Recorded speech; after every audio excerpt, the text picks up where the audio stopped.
What's up, everybody? Thank you so much for listening. I wanted to put this in the top of the show. Make sure you subscribe on Patreon, patreon.com/Brennan Tassif. Check out the merch store at brennantcomedy.com to get your ex-drinking buddy merch. Subscribe, rate, and review wherever you listen to podcasts. As always, we're coming to you live from Gotham Production Studios, and I hope you enjoy the episode.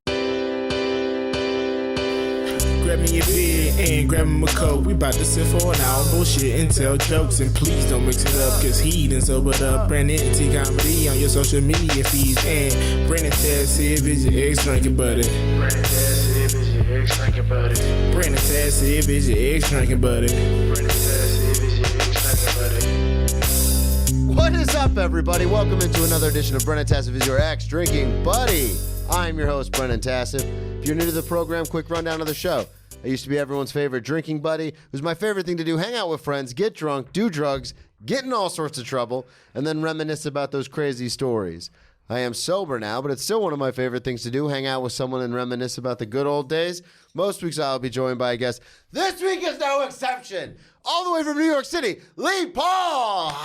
Wow. Well, that is a hot open right there. What's up, dude? Holy moly. You had like the Zeus thunderclap, like, blah, like Herculean. I thought I was like, I thought, is this a wrestling podcast? Not at all, but it could be. You got the guns, you're all high. Yeah. Try. How you doing, man? I'm doing good, man. Fantastic. Thanks for having me, man. Thanks for coming on.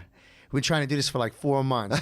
Doing the dance, doing the dance. I mean, that's how it is. I run into people and I'm like, oh, you'd be great for the show. And then it's the next 4 to 6 months of like, this doesn't work. Does that work? This doesn't? Plug everything, before we get too far into anything, plug everything up front. Let the listeners know. Going to do the front sale We're right now. We're going to do it in the front and the back. Oh, yeah. So get the old reach around. Hello. Hello. Yes, so my name's Lee Paul. You can follow me on Instagram at Lee Paul Comic Rockstar. I'll actually be the first Lee Paul that comes up, because that's how special I am. There you go. And I have a show next Wednesday. I do a monthly, the last Wednesday of every month at St. Mark's Comedy Club that I co-produce, a little residency there, called Midweek Crisis Comedy. And that's at 7 p.m. at St. Mark's, which is a 12 St. Mark's Place. You can go to stmarkscomedyclub.com, get tickets. Also, the link is in my bio for an Instagram. Yeah, I'll put it in the show notes, too. Since we're on this podcast, I got to plug my weekly On the Wagon sober mic. Yes. Tuesday nights? Every Tuesday, 6 to 8 p.m. I've been doing it. I co-founded it with Naomi Eden. Mm-hmm. I met Naomi when I first moved here. And we were... I did it back at when she was doing a Tiny Cupboard. Yeah, that's when we started Tiny Cupboard. And I was like, where all good ideas are born, Facebook groups. And she was like, hey, I'm like trying to get sober and I want to go to is there a sober mic? And it's crazy. You would think New York City... There's a ton of comics. Of marginalized, like LGBTQ, BIPOC, like all these groups. Dude, no sober mics. And it was interesting because when I first moved, this is when I first moved to New York, like the first week I was here, I was looking up mics and I saw it. Right. Because this was a little over 2 years ago. And I was like, oh, this will be perfect. Because I talk a lot about my alcoholism and stuff on stage. And I was like, oh, this mic would be great for that. And then I got there and then it was just a lot of comics doing their thing. And I was like, oh, I thought this was going to be like everyone talking about like sobriety stuff. Right. But it's New York. So comics will find any mic they can do, they'll go to. Yeah. So it was a lot of comics just doing their comedy. And I was like, oh, I didn't realize the market had so many comics in it. There was a little bit of sober appropriation, sober cultural appropriation going on, which basically means like, I just want stage time. Yeah. I'll go in. No, but so here's the deal with that. So we do it at a place called Hecate. It's on 167 Avenue B, which is in the East Village on East 10th and B. It is a sober dive bar. Let me repeat that. A sober dive bar, which means there is no alcohol. It's all mocktails, the witchy shit, the tarot cards. It's got the whole thing going on, and like caffeinated beverages and stuff. But there's no. But dude, it looks just like a bar. Yeah. That was actually becoming a thing in Jacksonville before I moved. Yeah. There were a lot of these like kava bars and like mocktail bars and stuff popping up. So I found out about this place on Instagram, and I'm like, I gotta go this would be great for the mic, Yeah. you know? And like, so we're at the Bean, the coffee shop on East 3rd and 2nd, and God bless them. And the owner, Ike, great guy. Okay, 14 months, he gave us a home over there. That's awesome. But you know, coffee house culture ain't what it used to be. No. It used to be music, spoken word, poetry, bohemian, people free thinking, artists. Now it's like laptops up, headphones on, Zoom meetings. So you're saying that's what's happening in the okay. Yeah. And the vibe was just not and that is the problem because we've all done mics and coffee shops and shows and bars and all sorts of stuff. And you're absolutely right. When I first started in 2009, there was this culture of if you were doing a show and or a mic at a coffee shop, people would come to, like, regulars of the coffee shop would want to see the art. Like, that's why they came to that specific place. And you're absolutely right. It's turned into this whole, like, no, I'm here because I am an art. Like, I'm writing my screenplay. Like, leave me alone. And it's like, this is supposed to be like a community. And that's kind of fallen out of favor.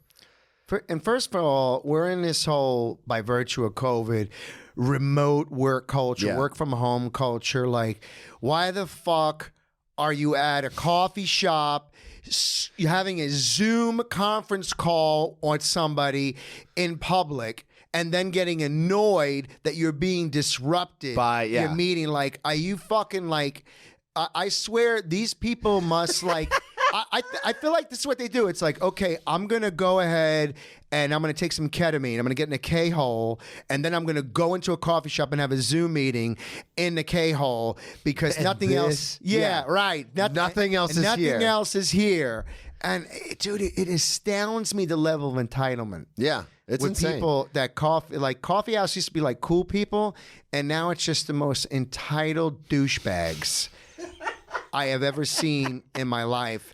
And I don't know if it's because when people started coming in with laptops and that's what ruined it. I mean, that's been going on for a long time. And you even go to some coffee shops, I love the ones that say no laptops. Yeah. It's like, like they actually have to interact with people.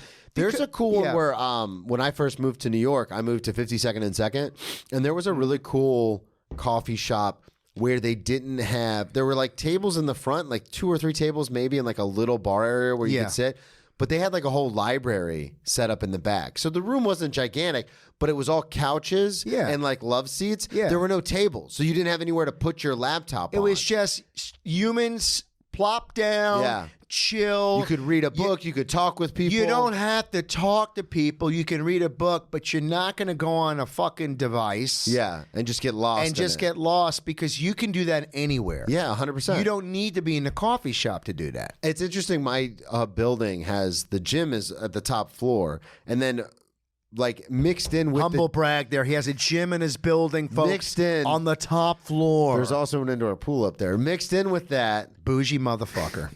How I got this place is asinine. It's a lease from 2004. That's the only way I could afford it. It's rent stabilized, so they just keep pulling people off and putting people on. Yeah, I got so lucky to find this place. But the interesting thing is, there's also like a little workspace area up there. Right. But it's like it's like shares a wall, like a glass wall with the gym. And I like to lift. So it's interesting because I'll go in there and lift and I will get dirty looks from people, same thing, on like a Zoom call. And I'm like, anywhere else in the building, your apartment, you can go anywhere. You can go to the other side of the little business area. You want to sit right against the glass where the gym starts, and then you want to give me a dirty look because I'm doing what I'm supposed to be doing in the gym. I can't do this anywhere else in the building. I have to be in the gym to work out, and you're giving me a dirty look. And it's like, what the fuck is wrong with you? Maybe they're covering up what they're really doing, Brennan. That's true. The dirty looks are covered. They're just like fucking Matrix recording Spank Bank material for later on. I was gonna say, like, I'm just gonna stare at this guy like I'm pissed have a off, feeling, but really I'm fantasizing about coming on his face right now. Story of my life. I wanted the listeners to get to know you a little bit. Okay, I'm sorry about that.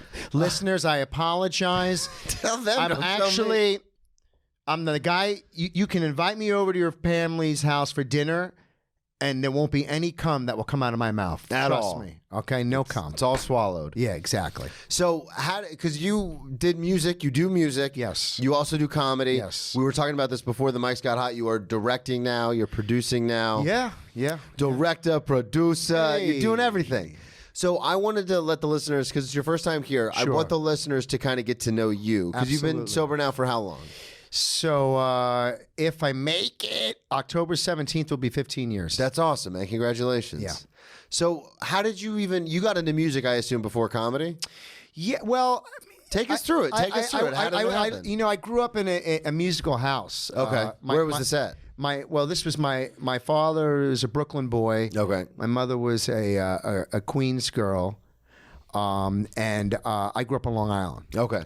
And so basically, and then we until I was 12, and then we moved down to Myrtle Beach, South Carolina. But that's another story. We can talk about that when we talk about the war stories. Yeah. But so my father played accordion.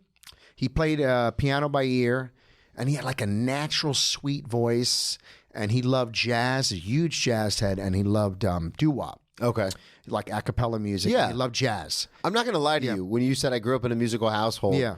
accordion was not the first instrument I thought you were going to throw out. Well, listen, my father, 100% Guinea, so listen, this is what they do. That's what they play. That's, hey, we had a little monkey too, so it was a great organ grinder. But in any event, Did your mom play too? no. Okay. No, my mother. What my mother played was the victim card. That's what she played. Yeah, that was her instrument.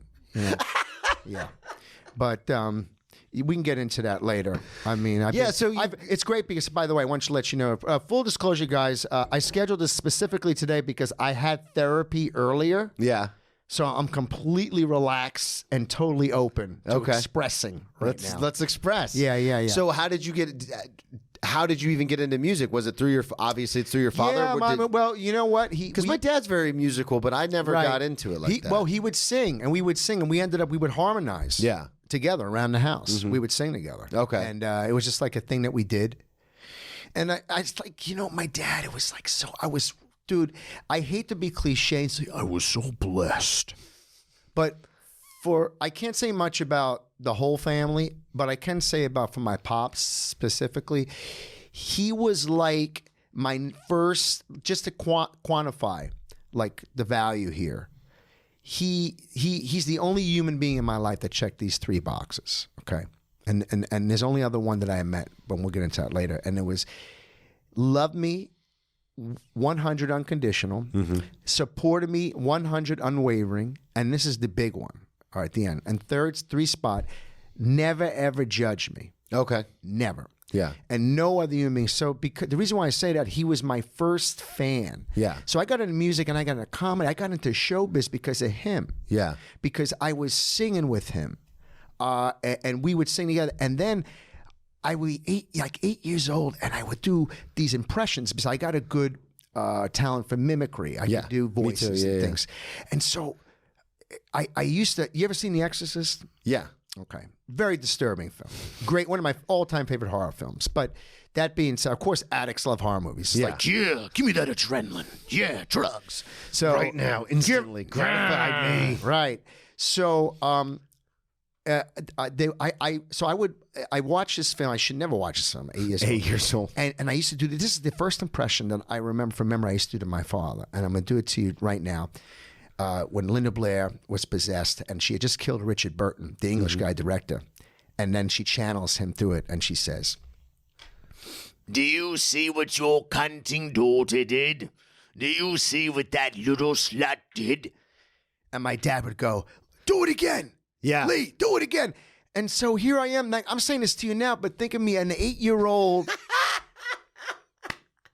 kid with a chubby face saying what I just said to you. Yeah, this at 8. impression. Yeah. And my father, he loved it. Were you a fan of doing the impression? Because I also have a unique ability to mimic. Yeah. And I remember when I was a kid, and I talk about this on stage, but when I was a kid, my dad would be like, do the voice, do the De Niro, or do the Pacino, or do the same shit. But I used to always be like, I don't want to do it, and then I'd do it, and then everyone would be like, that's great, and I'd be like, yeah. But like I always played like coy, like I didn't want to. But see, that's the thing, and here's the weird part.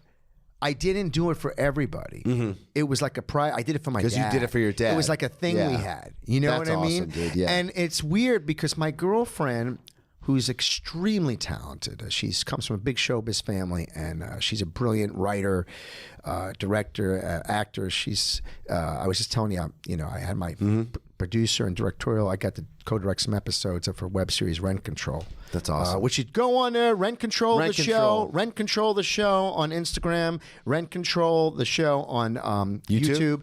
You can go to her website. We'll tag it in the notes. Yeah. So, but that being said, she says to me, this is the weird thing. She says, Lee, she says, why don't you ever do you're so good with voices. Why don't you do them on stage more? And I started, no, seriously, I started to think, and the reason why I was talking about it, this is how fucking powerful therapy is. I think, first of all, every human being should go to therapy, but if you work in showbiz, you definitely should be in therapy. Yeah. For many reasons, okay? A lot of reasons. Right, a lot of reasons. The fact you're in show business is a big red flag. Right. Seeking approval from strangers. Love me. Everybody love me. Look how wonderful I am. Look how I can play the trumpet. Look how I can sing. Look how I can act. Look at my tits. Anything, everything. But the point is, she said to me, why don't you do voices? So I'm in therapy, right? This was recently, and I'm talking about it. And I was talking about, she says she's kind of from, Georgia, an Eastern, like a former Soviet bloc country. She says, what was the first time you remember a connection with your father for comedy? And so and I told her about the voices and the imitations, and I said, yeah, it was something we did. And I said, my girlfriend was saying to me, why don't I do it on stage? And she says, maybe it's because this was a very loving private thing that you do for your father, and you don't want to share. And I was like, that makes a lot of sense. Wow, holy shit. Yeah. That makes a lot of sense. And it made sense because it was just my father or my ex-wife, I did it, and my inner circle, like just close people. I would never do them on stage. Yeah. And it's almost like now I have to say to myself, I have to give myself permission. And I might say to myself, my father would say, it's okay, you can do this. You can share this. You can share this now on stage. And people love it. And I held on to it, for, most of my life. Yeah. And I would just do it for my family or immediate close, like in the fucking teepee. The family, the friends, the people who really I gave a shit about. That's it. That's all who got it. And I would be free with it all the time. And people would fucking go nuts, because I'd be going in and out and doing all this shit. But so now it's like I have to give myself permission that it's okay that I can give this gift, do this for everybody. Yeah. And it's okay. When did you first get on stage? Was it for music or for comedy? Theater. It was theater? Yeah. So I was in children's theater when I was young. Okay. Yeah. I remember being at Jew camp. I know that just sounds like that's a terrible kind of, isn't it? Right? Why we say it? My girlfriend Tracy. I remember being at Auschwitz. Well, she's Jewish, and they did the summer camp thing, and she's the same thing. She was when we went away to Jewish summer camp or Jew summer camp. I'd be like, that's aggressive. The way you drop that hard JEW, that's aggressive. Yeah, because I say it's fine. But if someone says, like, would you go to one of them Jew camps? Yeah, that's like, not... whoa, buddy. Yeah, that's take the not anti-Semitism down a notch here, huh? Summer camp. Summer camp. But I was 9 years old, and I played, I don't know if you know musicals, Guys and Dolls. No, I'm not familiar. But I played Nathan Detroit, and that's who Frank Sinatra played. Oh. So I'm 9 years old. La-ti-da. And I'm fucking fucking blue eyes. And I'm killing it. You know what I'm saying? I'm killing it at Jew camp doing Nathan Detroit. Everybody's wow. And I went through school and I was in high school and I was in drama. And I was one of those schmucks who would get, superlatives, most wittiest, Okay, in school. They had the superlatives. And I don't know what it was. It was a combination of my my drama teacher, because I was the class clown and I was fucking constantly disruptive, because, by the time I was 17, they said, oh, maybe we should put him on Ritalin and Paxil. I'm like, now? It's over. Really? Oh, so why? So I can fucking crush it up and snort it? Great, thanks. Real helpful. Thank you. Which is exactly what happened. Yeah. And I became very popular in college. I would sell it, but not the Paxil, but the Ritalin. I was going to say the Paxil's not. Yeah. The Ritalin, though. Yeah. But put it in a warm paper towel, shove it up your butt. Oh, yeah, a little Ritalin suppository. Yeah. I never did that, but hey, you know what? You avoid the liver. I have gotten into, not pegging, but a little ass play in my old age, and I will consider taking all my prescribed medications suppositorily there from you go. now on. So thank you. Of for course. That. Yeah, my favorite thing about getting a colonoscopy, I've had a few because the Jew genetics. My father's actually full-blood Italian, so at least I'm not completely ruined by the Jew genetics, but also I'm not like 100% successful either. So I can't co-sign any of what you're saying. yeah. So I'm from the South. I look the way I look, and my girlfriend's Jewish, so I cannot at any point. You can I can't. not? I can't You go. can't. You But I can't. can't be like, yeah, totally. Like it's the conversation because she listens. The conversation I'd have to have. What's with your her. may I ask what's your girlfriend's name? Tracy? Tracy, it's okay. He's Jewish by reversal. Association, right? Right now, sober brotherdom. Yeah. And you sleep with him. So there you go. Sober brotherdom, you sleep with him, boom. I'm basically Jewish. There's spiritual exchange and fluid exchange on both ends. So everybody, we're all good. It's all good. So you're at camp. You do the play. Yeah. And then are you hooked on like I want to be on Yeah, stage? yeah. Oh my God, all the time. Yeah. And I was one of those kids that I didn't really give a shit about other kids. I wanted the adults. Yeah. I was precocious. Gotta fucking get it. I was this kid. I'd go up. I'd go to Chi-Chi's. It was this Mexican restaurant in there, and I'd go up. This is how, first of all, I knew that I was going to be an alcoholic in training and a fucking ham, for attention. Because I'd go up, like 8 years old, could barely get on the top of the stool, and I'd go to the service bar, like, or the bar where you wait when you're in a restaurant, a restaurant. And I say, I got to go to the bathroom. And I say, yeah, I'll take a Shirley Temple on the rocks. You know what I'm saying? You would do this at 8 years old. At 8 years old. I'd be like, can I get a Shirley? nuts. Just like it was like nothing. Like, yeah, I'm getting it's my cocktail. So I'm doing my thing. And the bar, they'd be looking at us like, who the fuck is this kid? Oh, it's charming as shit. Yeah, though. I work in restaurants. If a little 8-year-old came up and Yeah. did that, I'd be like, get this kid whatever he wants. They loved it. Yeah. And I always vied for all the grownups. Yeah. I didn't want to really. I mean, the kids were easy. I was just like, I wanted to be on that level, and I just knew that that's where it was at, Yeah, absolutely. I completely agree. attention wise. But yeah. And then fast forward, I'm in high school. I'm doing all the musicals and stuff. And then it's and it's funny. You see the politics of show business early in life. Oh yeah, Do you understand what I'm saying? I understand completely. High school drama, fucking high school Yeah. music, and everybody gets the part. The nepotism, the who's the and I'm the fucking wise ass. I'm the clown. And the drama teacher, like, I drive him crazy because I'm always fucking disrupting class. And then he has little favorites. And, I just kind of got a disconnect because, I was just like this redheaded, stepchild. I was the whipping boy.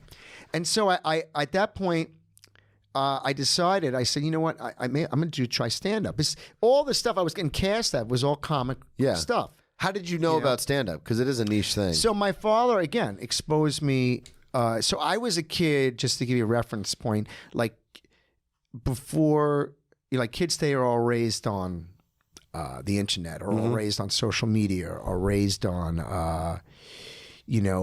Disney. I was raised on HBO. Okay. Like that was in my house, white trash. It's like, hey, it's Friday night. It's the HBO stand-up on Friday the night. HBO featured presentation. Yeah. And it'd come on. It was like, whew. And we would all sit around at TV and we'd fucking watch the HBO. And then, Robin Williams, George Carlin, Richard Pryor. and yeah, exactly. And a comic relief. Yeah. But the biggest thing was Live at Dangerfields. Okay.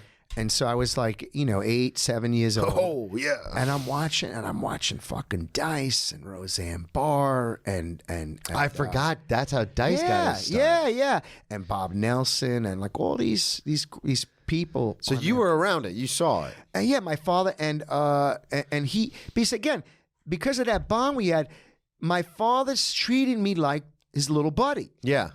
So what are you gonna Like do with an your little adult. buddy? You're Like, gonna hey, watch- let's yeah. fucking watch this. Let's do that. Dickory dock. Ow! And that was the other thing. So I'm at Boy Scout camp, and I'm going around doing the Dice impressions, Yeah. the nursery rhymes to all the Oh, and they're counselors. dying. They're going nuts. Yeah. I was a hit. They loved it. Everybody loved it. So you decided when was the first time you got on stage for stand up? Was that in high school? No. Okay. I was 22. Okay. So you had waited. You had thought about it, but then you waited. a Yeah, little because while. I moved down. I lived in South Carolina for a while. Yeah. And I lived there from 12 to 22. It's my parents got hoodwinked into moving into one of these planned communities. Yeah. See, my mother's like this classic, like, she loves free shit. Like, Bob, if we go to this seminar, there's all the free food and a nice thing, and let's just go. and like, all right. We'll make a day of it. Yeah, so my father would be like, It's at the Marriott in Uniondale. It's gonna be great. and so my father was always be like, yeah, sure, like, whatever. He just goes along with anything, And they get there, and then they say, you know what we're going to do? It's the classic sales move. We usually don't do this, but for y'all, right now, whoever's here tonight, sign up. We're going to get you a free vacation, free time down in Myrtle Beach for 1 week, and come down and check out. All you got to do is just check out this beautiful community right here. That's all you got to do. And so my mother goes, Bob, did you hear that? We're gonna get a free vacation. It's all expenses paid. This is wonderful. so they go down. What they end up doing? Fucking buying a place. They saw. down there. Yeah. Oh, let's go. They moved down. So it wasn't a timeshare. It was like an actual like. they moved down. Okay. My father at the time it was the late 1980s. My father at the time was had his own business. He was a snack food. He had his own snack food business in Manhattan, and Brooklyn, Manhattan, and New York City. Okay. And at that point, it was he had gone through the crack epidemic, all that. He was robbed at gunpoint twice. All this crazy shit happened. Wanted to get out, and my mom just said, "Let's." And my father's like, "Okay." My father just Went along with it, yeah. Yeah, but so they had a little money. They sold a house, but then, and my father sold his business, but they moved down there, and this is why I never did this, even when I was fucked up in my whole life. The only smart thing I always did, I never moved anywhere in my life without having a job first. Yeah. I always had a job. Yeah. No matter how low functioning I was, I always made sure I had a gig wherever I went. Mm-hmm. And they moved down there, no jobs, no job opportunity, nothing guaranteed, nothing. Yeah.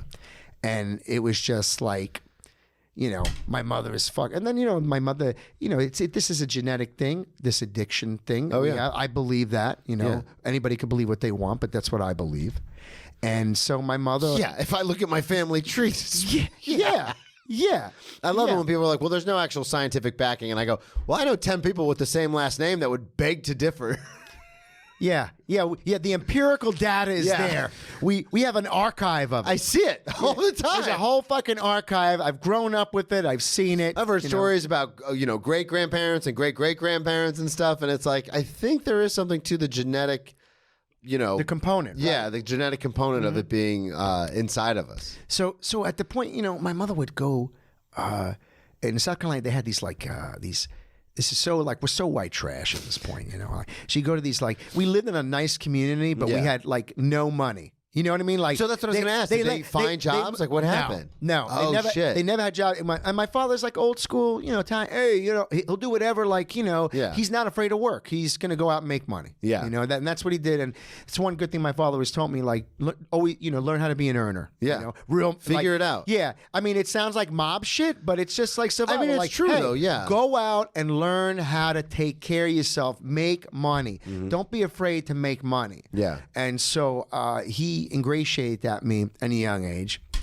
And my mother ingratiated that complaining about not having enough money. Bob, how come they all have this and we don't have that? Yeah, because you fucking move down somewhere with no plan, job. That's no nuts. job, and just thought everything was going to work out. God, that's crazy. Because my mother was the gambler. That's the thing. My mother, that's the thing. She was a big drinker, but she loved to gamble. Yeah. She was like every lotto. My mother go to OTB, off track betting, the fucking ponies, everything. My mother always say this too, like, Lee, I have a system. I have a system. Everyone that's has a what system. every compulsive gambler, Everyone has a who's system. fucking like delusional, always says, I have a system. Yeah. Now, to her credit, she would win sometimes. Of course, you're going to win. Yeah. It's like, Statistically speaking, you have to accidentally win. it's like drugs and alcohol. Sometimes you're actually going to like Have a great night, have yeah. sex with somebody who's like way hotter than you. Yeah. And- it happens. Yeah, and sometimes you're going to black out and have sex with like somebody like you don't even know if they're human Yeah. or not. You know what I mean? Yeah, I know exactly right. what you mean. So, and so my mother was,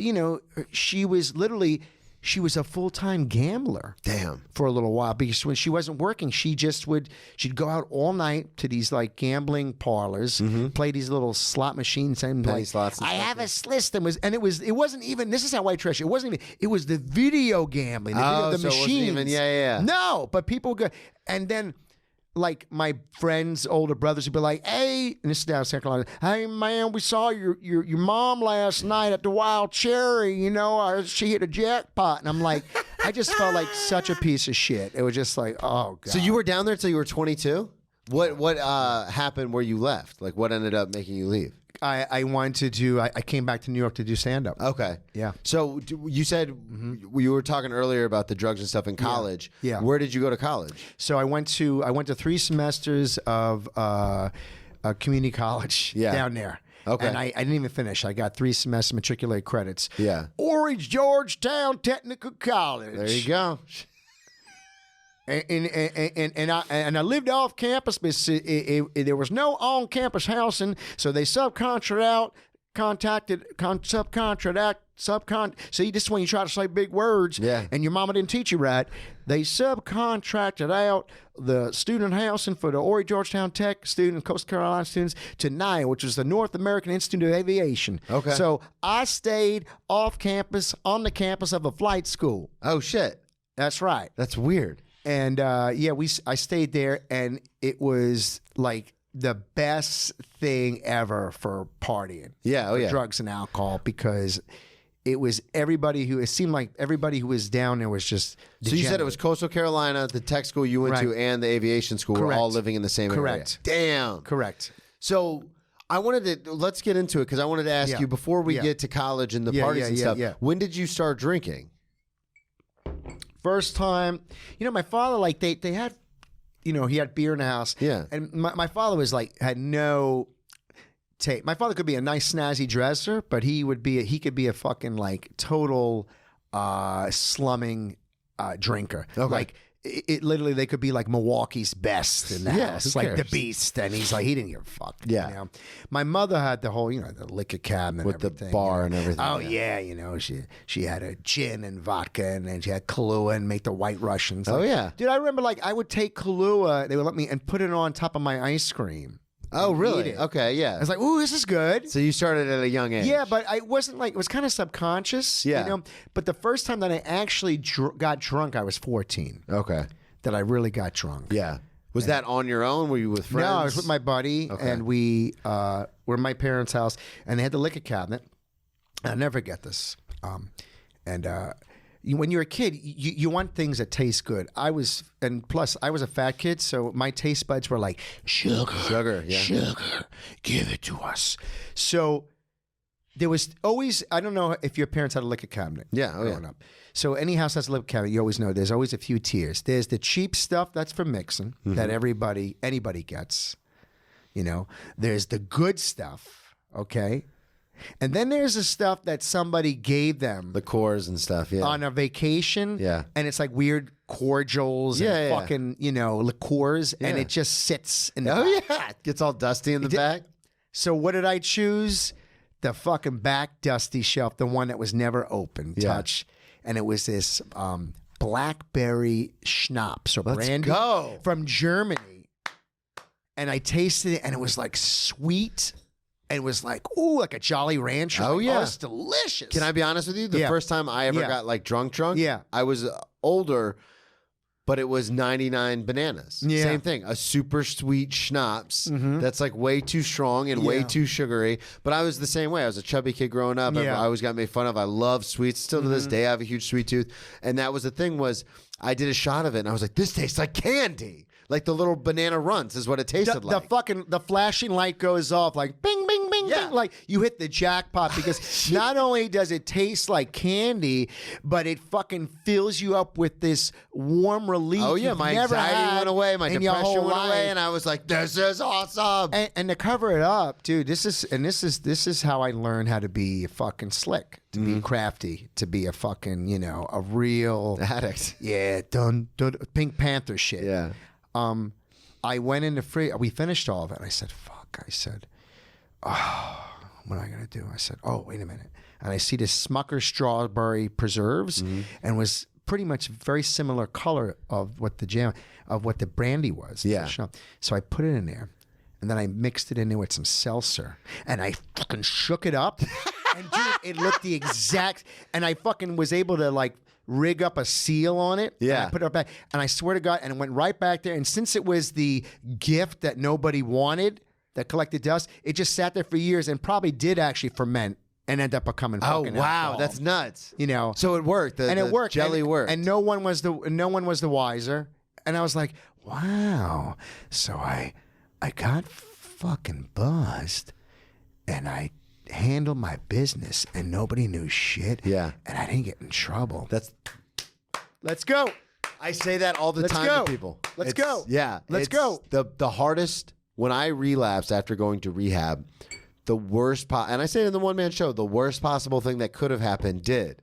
Nothing went wrong. I didn't blow up. I didn't do a shot and blow up into a million pieces. I didn't get a phone call from my sponsor right away. I didn't get fired. I didn't even I didn't even get in trouble at work. Because I just went to work like 2 days later. And I was like, that's probably the worst thing. Because I knew how bad drinking was for me at that point. And the only reason I did it again, I chose to do it again. But had something terrible happen, I would have done the thing that a lot of us do, and I have done since, where it's like, you knew this was bad for you and you did it anyway and you got burned. You fucking deserve this. That's what would have happened. But because nothing bad happened, I was like, actually, I think I can keep it under control this time. It's part of the fucking appeal. Yeah. I was that was fun. That's the other part of the buzz. Yeah. Besides getting a craving and dealing and self-medicating, the fucking thrill of like, I got away with it. Yeah. Baby. Dude, I used to do the same thing. I don't know if you did it. I used to fucking shoplift. Oh, yeah. Dude, I had a system for stealing. Oh, you're going to love this. I'm only making fun of you because you were talking about your mom had a system for gambling. Yeah, we all had see, all the degenerates said, I had a system. I had a system. So I collected baseball cards. I don't know if you collected baseball cards. No, I didn't. Yeah. So I collected baseball cards. And what we would do was I would go into like a 7-Eleven or the convenience store, right? Mm-hmm. And I would buy the biggest fucking Slurpee cup you could, like a 44 ounce, 50 ounce, the diabetic version. The big right? ones, yeah. Right? And I would pay for it and I'd go in there, right? And I would fucking like pack as many wax packs of baseball cards inside it. And then I'd put like a stack of napkins on top and a little Slurpee, and I'd go pay for the Slurpee. Wow. And I would get like $30 worth of fucking baseball cards and just for like $4, like with wow. Yeah. That's slick, dude. I know. That's slick. And dude, I'm doing this at like, fucking 13 years old, 12 years old. Like, like fucking. Yeah, the idiots in South Carolina don't know what's going on. Oh, I didn't know shit. They just said, boy, they were like, that's a lot of Slurpees. Damn, this boy really likes them Slurpees, huh? Well, that's nice. That's nice. So what would you do? Would you sell the car? Like, what'd you end up doing with the cards? Oh, we trade them. Yeah. I'd sell. It was just a thing. But it wasn't even about the car. I mean, yeah, I love baseball. It was just the fucking like. That rush, yeah. Yeah. Oh, look what I did. Like, damn, I am the motherfucker. You know what I mean? Oh, yeah, I know exactly. I am the motherfucker. And first time I smoked weed was also when I was 14. Okay. Same year I got drunk.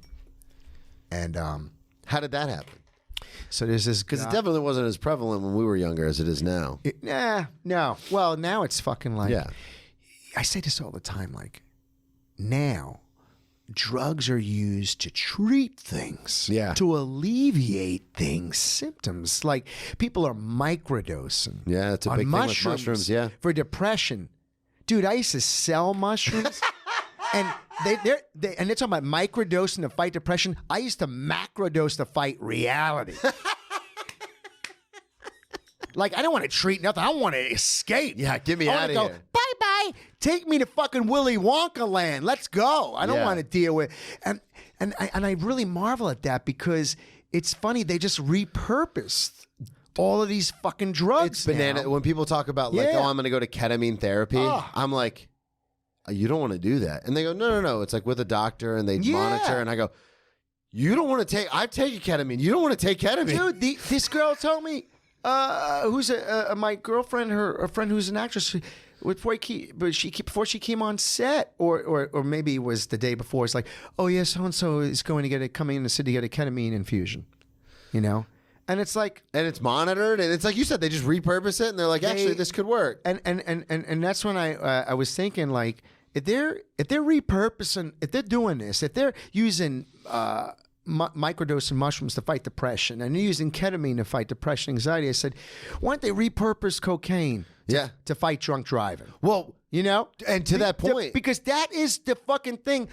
The worst part of my alcoholism, of the actual alcohol as a symptom, yeah, was the blackout component. yeah, 100%. If I did not black out, I would say 99% of the time, nothing bad happened. It's when I was a blackout drunk. Yeah. And it was funny because I didn't discover cocaine until later.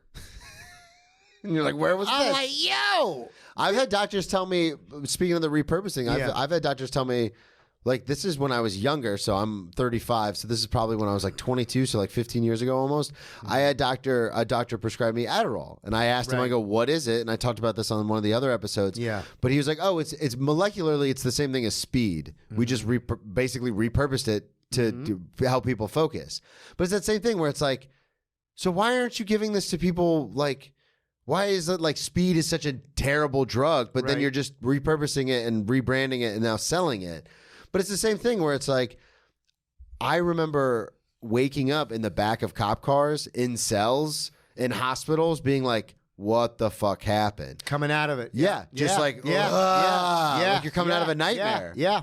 So when did you start drinking to the point of like blacking out and stuff? How, because you started at 14. So when was that, when did you think like, ah, shit, man, like maybe I'm not. I'll answer that. I wanted to back up real quick because you asked me about the weed thing before. Oh, yeah. I just wanted to segue into this. So, because 14 was the year that it Yeah. all took off, because that's when I first got drunk with one friend and when I first got high with another. Like a fucking rocket ship. Right. Yeah. And so, you know, and it was like, that was the peanut butter and jelly of my addiction. Like, ooh, like booze, weed. Yeah. It's like, man, all these symptoms are fucking disappearing. Yeah. You know, because I always had anxiety.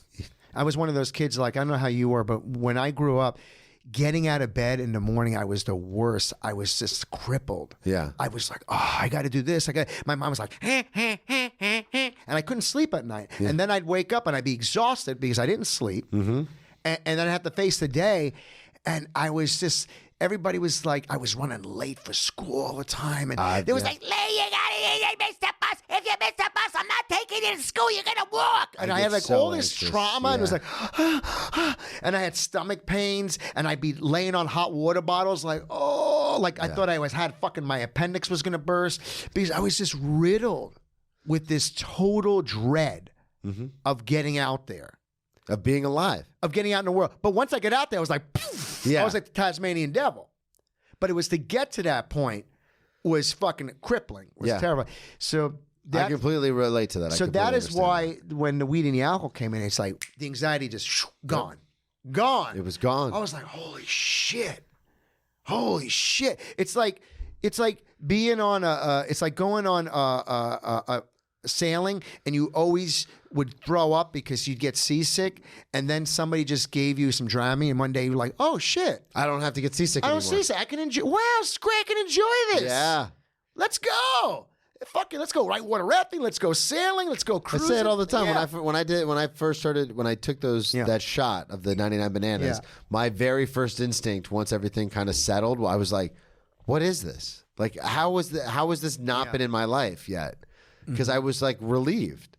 Because my anxiety was so bad that I mean, I've got the scars all over my body, but I would hurt myself to focus on something other than what my brain was telling me. Yeah. And so when I found alcohol, I was the same thing like you're saying. I didn't find weed. I was never a weed guy. I tried it a couple times in college, but like I was a full on. I loved booze, and I still do. I mean, obviously that's why I don't drink them anymore. But it was one of those things where I was like, "Oh, this is fucking rad! Like I don't have to worry about anything ever. This is awesome." And then it wasn't. And then it was not awesome. And you see how romantic we are when we're talking about. You're like, I love booze. Let's be honest. Like, I'm going to speak for myself. I don't want to speak for you, but like, I still fucking love it. No, that's what I'm saying. And that's how it comes out. But I can't do it. No. But the weed thing, real quick, because I know we got a lot of stuff you want to cover. So he was this goth rocker guy that lived next door to me. Yeah. It looked like in South Carolina, baby. Pale, dark, jet black hair, rail ski, looked like a fucking vampire. Yeah. Was in the ministry and all this shit. Of course. He had me listen to his stuff, and he was like aloof, too cool for school. And I was like, oh, I want this guy to be my friend, you know? Like, because that's one other thing too, because I was such a I really needed love from everybody, and one of my first drugs too was people. I love collecting people, being around different types of people, and the more people that could accept me from all the different groups, like just fucking blew me up. Oh yeah, made me high as shit. Yeah. So I was like, this is my next conquest. I gotta be this guy's friend. So we smoke this. We smoke weed. He's a. You want to get high? I'm like, oh yeah, cool. Yeah. Cool. Of course I want to get high. Yeah. So we're listening to this song. It's like a Ministry song. I don't know if anybody knows Ministry, Ministry. And then it's like 20 minutes goes by. And I'm like, oh, this song's pretty cool too. It's like, what's the name of this one? He's like, dude, it's the same song. Because I guess this is like perfect music for drugs because their songs are like 12, 15 minutes long. It's like hella long song. Yeah. I'm like, oh, okay. And so I remember the first time I heard Ministry, I had the same reaction. I was just like in a car with somebody and they're like, I love this band. And he put it on. And after about like it was like 7 minutes, I was like, I looked down at the radio. I'm like, are we still on the same fucking song? Yeah. Yeah, because you're not used to that. You used to regular song. Hey, 5 minutes tops. You know what I mean? Unless you're listening to Freebird, it's 5 minutes. Right. So I'm getting high and I'm smoking up. And after like the third toke, my heart just starts palpitating.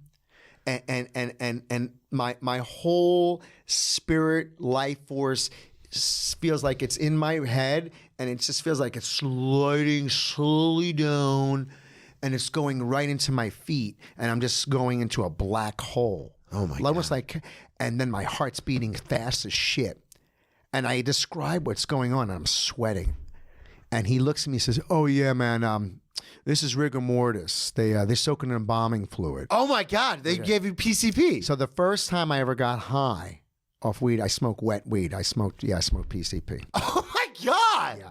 Now, just to give a point of reference to that, this is how you want to talk about how you cut yourself just not to feel. Yeah. You know, that's how, and as terrifying as that experience was and foreign as alien, it was still better than just being me. Yeah. Than just being in my feelings. So I was. And I fucking just ran with drugs and alcohol. God. Yeah. So from 14, you were off to the races. Oh, yeah. Yeah, but it was a gradual introduction. Yeah. It was all experiential. It was like really going to, it's like you go to the gym, you fucking build. You didn't just fucking start going to the gym and have fucking 20-inch arms. You know what I'm saying? Yeah. It took It's you a over while to time. get those Yeah. pythons. Same thing with alcohol and drugs, baby. You got to go and fucking work out. I say it all the You got to time. build up, baby. Because there are times, because I go to these super secret meetings, and sometimes people will say, Did you say super secret? Yeah. So what's this? The Illuminati of AA. no, I get... Alex Jones like, You drink the baby's blood, People and get you mad. get sobriety for eternal life. People get upset because, they're very stout on their traditions, and you're not supposed to talk Yeah, about yeah, it through yeah. no promotion or Yeah, yeah, whatever. yeah, So yeah. I don't mention Yeah, where I yeah. go. But Yeah, yeah. I've heard people say, and I'm sure you've heard it too, where they go, "Oh, I was an alcoholic from the second the booze touched my lips." And I for me, in my experience, it was exactly what you're describing, which is like, I didn't do a shot and then I was like, oh, I'm a raging alcoholic. No. It was a slow, and it's interesting because they talk about it in the book where it's like, like men who've lost their legs will never grow new ones. And I didn't know that point until I had crossed it. And now going back, thinking about my life, I go, oh, it was the summer I went home from college and I was dating someone long distance and they lived 4 hours away, and I would drink every night to sleep because I was so anxious about what they were doing. Yeah. I would have to get blackout drunk every night. This is the summer I went from 20 to 21. I would have to get blackout drunk every night just to be able to sleep. And I was like, that was the summer. Because after that summer, I could no longer even sleep without getting drunk. So it's interesting where it's like, but I had started drinking, a few years prior to that. So in your case, you're saying it's a similar situation where you weren't like just like out. You slowly over time started more and more To acquiesce into the training, to build the muscles, to get into new exercises, And, and I want to just go back to something you said, because I think a lot of people who are not in recovery or don't really understand sobriety, they look at on a purely symptomatic level of what we do, whether it's dry goods, wet goods, whatever it is. And they say, oh, well, that's, and they don't understand the trauma, the psychological component that you said before I discovered alcohol, I was hurting myself. Yeah. I was hurting myself because that's how I check out. So for me, what I would do, and I noticed I would be like 8, 9 years old.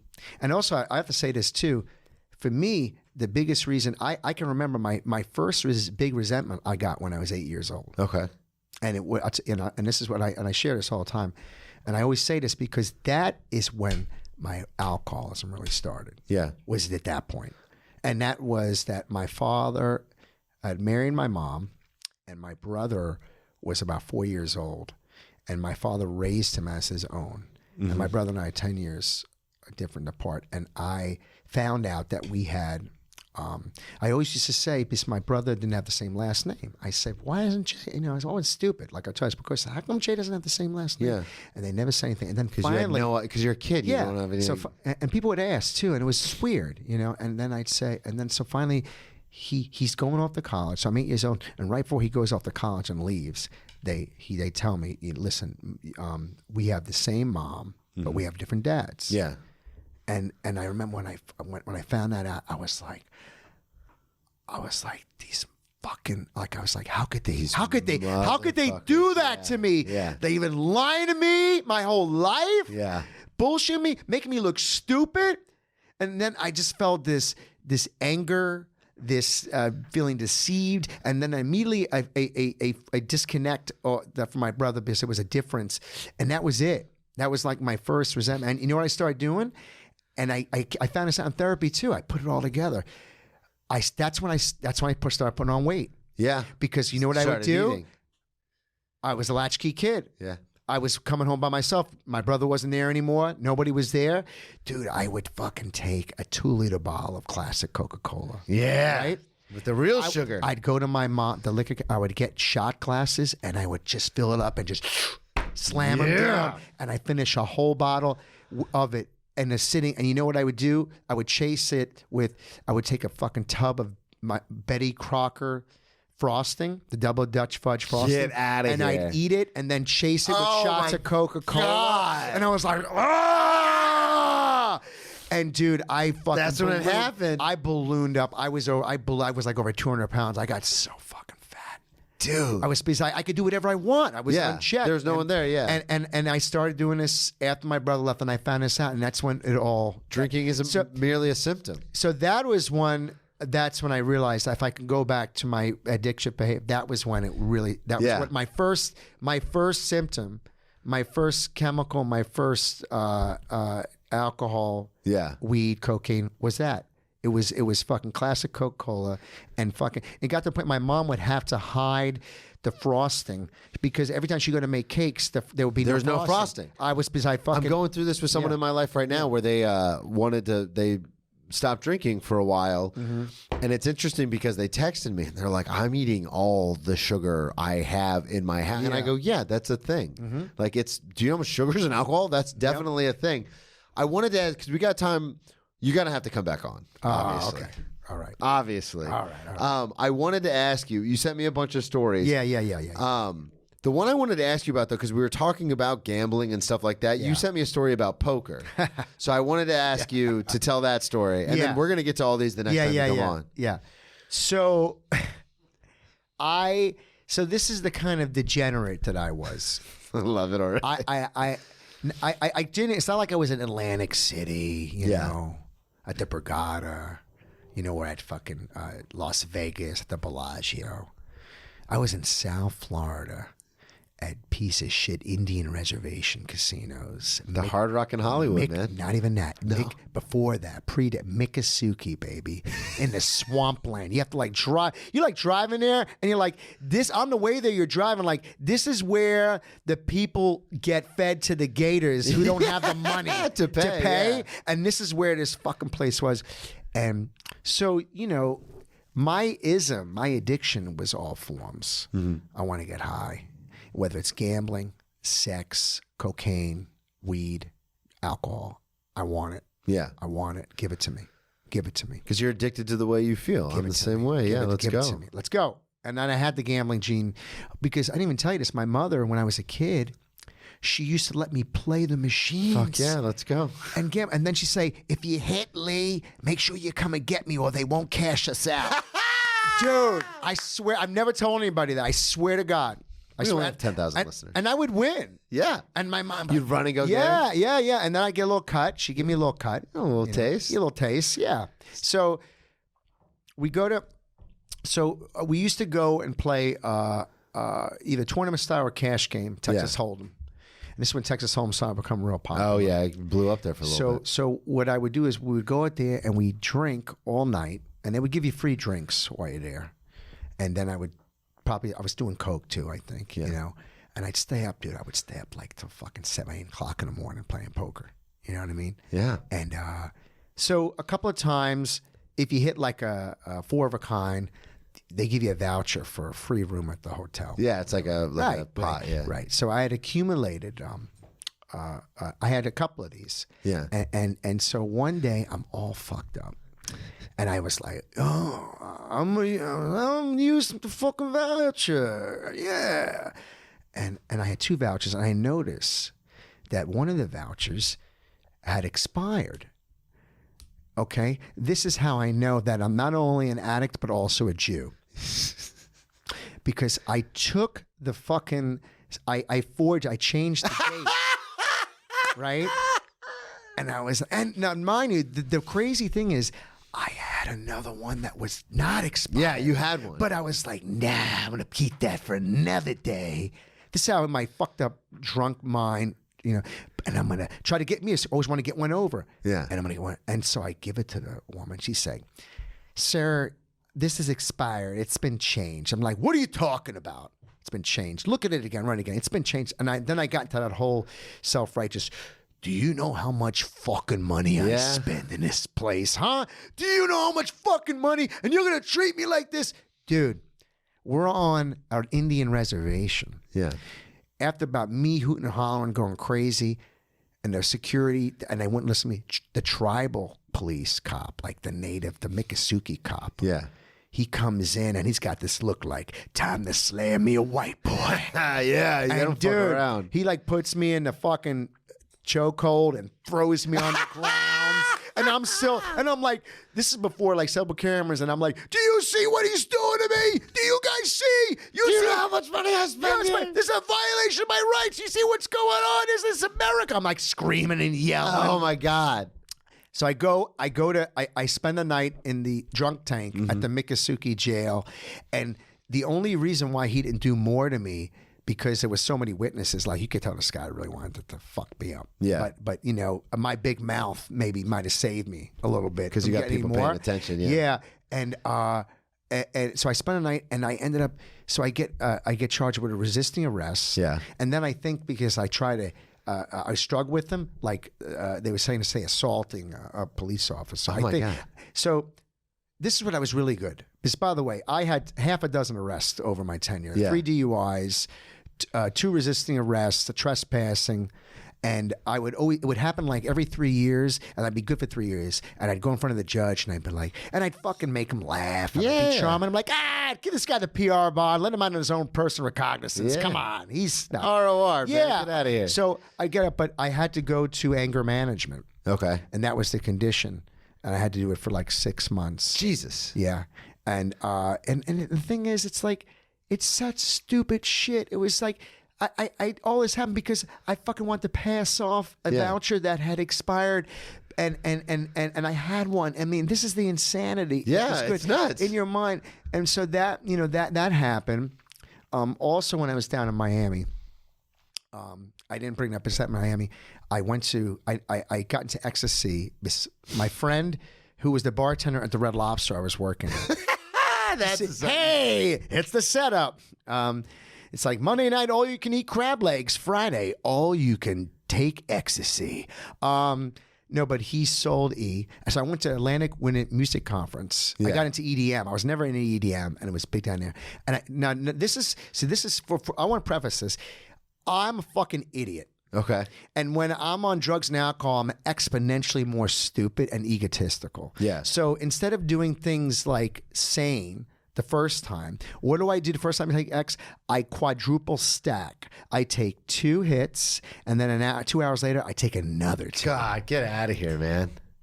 So I remember, like, I'm thinking ecstasy dance. I'm like, oh, I'm going to make out with girls.